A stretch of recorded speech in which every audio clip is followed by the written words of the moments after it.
Hi, I'm Seamless. It's another time for How to Bass. It's another time for today to How to Bass. To bass time today, here's some sound. This is what it sounds like. It's time for a new How to Bass, and today I'm going to show you how to make this sound. This sound is it's FM, but it's like the fastest route I've found yet to a talkie one, a talkie thing. If you want talkie stuff, this is a good place to start. Here's why. What happened here is, inside Citrus, in the 6 oscillators, each one of them has the opportunity to become an additive oscillator, where it breaks down whatever it's doing into component individual sine waves, or whatever it actually will let you make them be other things other than sine waves, which you should know will make it a different kind of harmonic profile, despite other than the one it's showing you. It will be multiplied, because that's what it does when it adds different harmonics to create different waveforms. But in this instance, I'm using sine waves.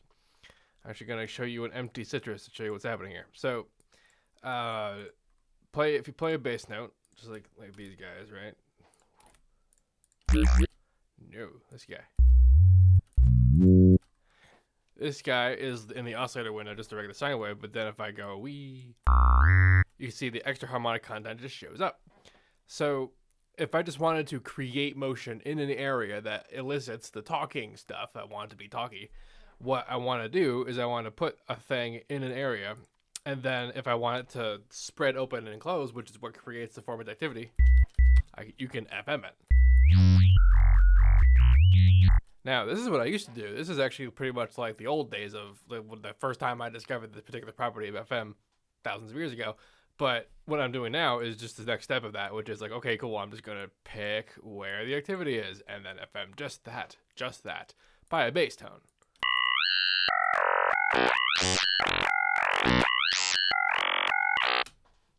This shape I've chosen on this guy, very particular, just poking around like that, like we were just doing, until I found a tone I liked. And the result, in the other dude,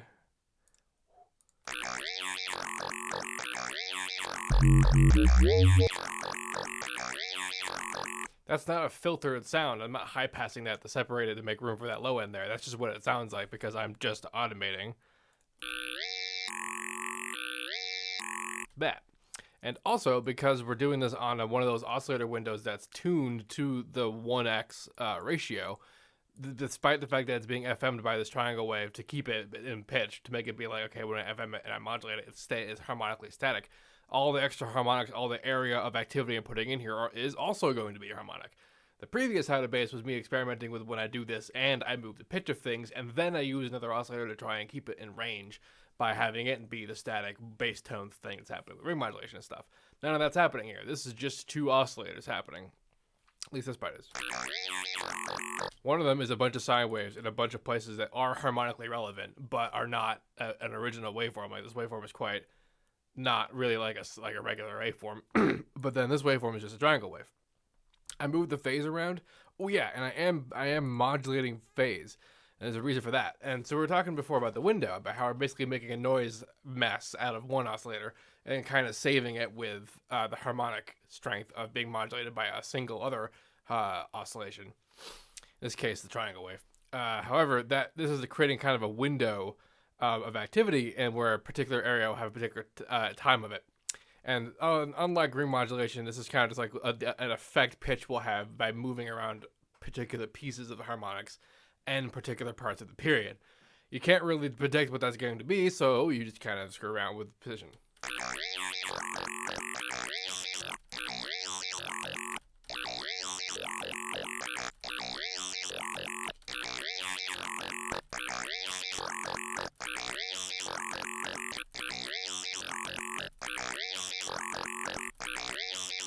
Right, we know where it was originally, but I just kind of moved it around like that until it sounded kind of okay, kind of acceptable. Also, with context. The second guy is just the bog standard sine wave times a higher octave sine wave. This is just a quick and dirty thing I like to do when I want to add like a funky FM bass or something instead of just doing static sine wave saturation. Anyway, more fun about this. So, because of that whole phase thing, remember the point of FM is that we're modulating phase and not pitch. And with this here, this modulation, we're actually continuing to modulate it. So when we move it, we are changing its pitch, but it's slight.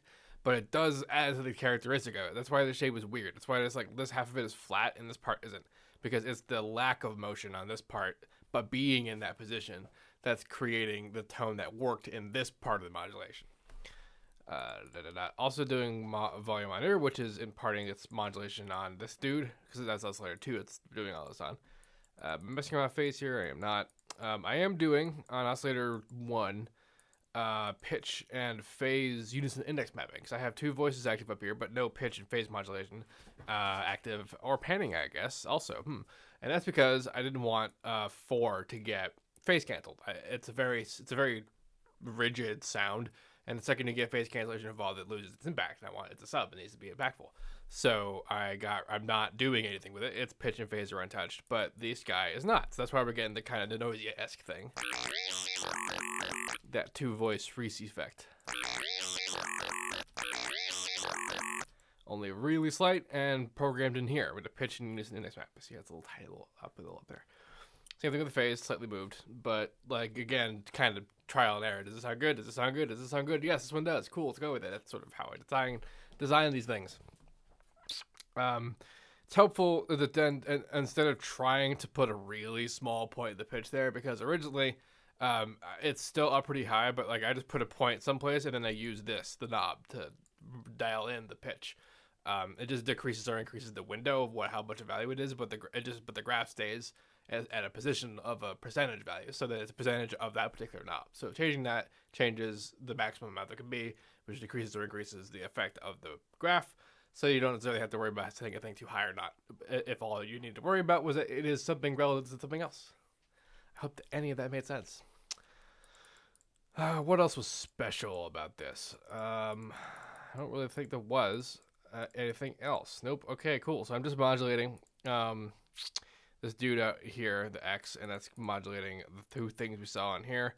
Mostly just the volume on this and the phase on this guy too, which creates the main modulation. And then that wasn't enough because we did not put a sub inside this original dude, because that is just an overwhelming kind of thing to happen. And so we substituted our own.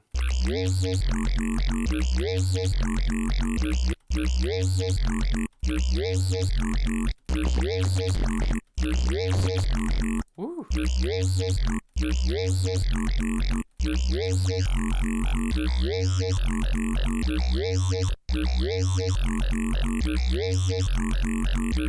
There.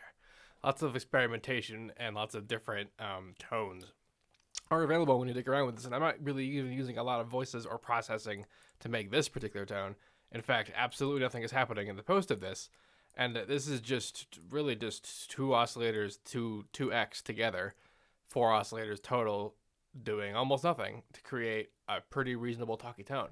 And you can change it completely by altering where these guys are in the middle. So if you wanted a different vowel or different tone or whatnot, you could just change that, and then they start crossfading, and that's just lots of fun ideas there.